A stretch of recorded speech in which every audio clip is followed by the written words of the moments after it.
All right, new video. Okay, so me and my buddy had this incredibly long discussion, and it was pretty much about what you're trying to do in life. Because here's the thing: out of all of our friends, like the whole friend group, all right.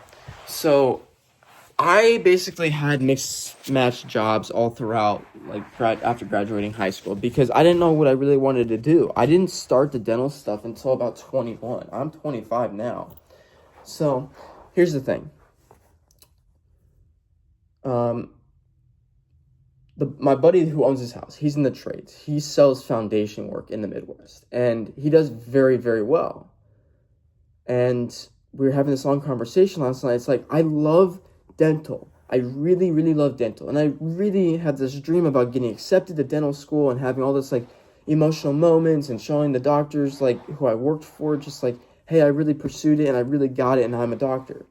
But here's the thing. There's a lot of debt that comes to that. And you do have to pay for it. Okay? So let's just give or take dental school, you get in, you graduate, you're around $350,000 in debt. Say you decide to do a specialty, so that way you're earning way more money. That's another 3 to 5 years, depending on what you really do. And it could be 8 if you do oral surgery. And that all depends on the states, too. Now you talk about close to $500,000, if not $750,000. It's just absolutely insane. It's unspeakable, rather, because again, when you're in the trades, you graduate high school, you just like, there's no debt that you have. The only debt is maybe the fact that you didn't get the college experience and you didn't earn the money that, you earned the money that most people wouldn't have. But here's the difference. Schooling, you could go and spend an entire crap load of money and come out super, super rich. Well, super, super rich. I should say if you own a private practice. It's basically like owning a business, but a majority of people don't own the business. Versus if you're in the trades, you're working, but you're also learning and you can keep on going up. And then all that money that you would have spent on college and on the experience and getting that degree and everything, it's just like you pretty much, if you're smart with investing, you could easily surpass that. If you have your own business, you get 110,000% surpass it. It's like, what I'm trying to get here is that I love what I do. I love dental, but the assisting part and the hygienist part do not pay well enough to pay bills on your own. If you are higher than that, obviously it does very well. You can support a family on it. This is the thing in my thought process. It was like, how does my kid, how do I want to picture my kid telling their friends, like, hey, my dad's this, my dad's that, right? Which is also another concern. It's like, what do I see myself when I'm 40? Do I see myself being a dental assistant? Do I see myself being an orthodontic assistant? Do I see myself being a doctor, right? Like, obviously, I ain't going to be an assistant at 40 years old. If I'm pursuing that, I'm pursuing that heavy. And if I got the loans, then screw it. I'm going to get the loans. I think it'd be so cool to be a doctor, but at the same time, now you have so much liability on your hands. Now you have so much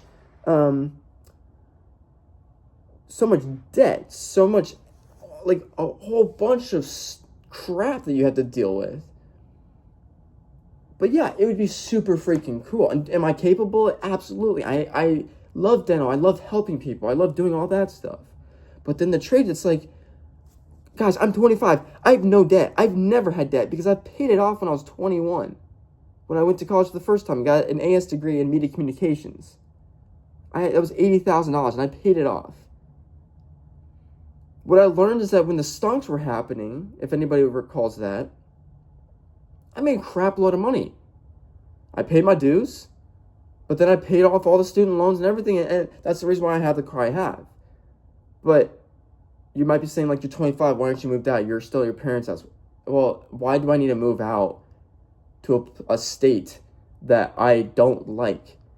I want to move to a state that I like, that I have my friends here, that I could be like, hey guys, you want to just come over and like we just go for a cruise or whatever. It's like, y'all have to understand where I'm coming from, because I think a lot of you who are in trades would understand that, yes, the theories that I'm explaining here of having no debt versus having a college education versus having no college education is a huge deal. I'm super passionate about dental, and I love dental to death, but I don't want the debt. And that's a lot of income that I'm not going to have for 8+ years. Okay? Versus the trades is that I have no debt. And I would just be increasing my income month after month after month after year after year after year, and I'd be set. I come from a place where it's like trades are more common than going to school, because in the Midwest, in the countryside, everyone just normally does trades. So you have your electrician, plumber, blah, blah, blah, blah, versus going to school and getting a degree and being in debt, but having a stable and good career. I don't know, guys. I need your opinion. If you guys are in the trades versus if you have a college degree and you're in college and you're doing all this stuff, how are you managing the debt if you're in college? Versus in the trades, do you have any regrets? Do you wish you had the college experience? I mean, I think more so I'm afraid of not meeting somebody and not having that secured position for the rest of my life. So again, in the comments down below, if you're willing to, please let me know, how are you dealing with it? Are you, again, the trades versus a college education with a nice career? Like, share, subscribe. I really want to know your thoughts.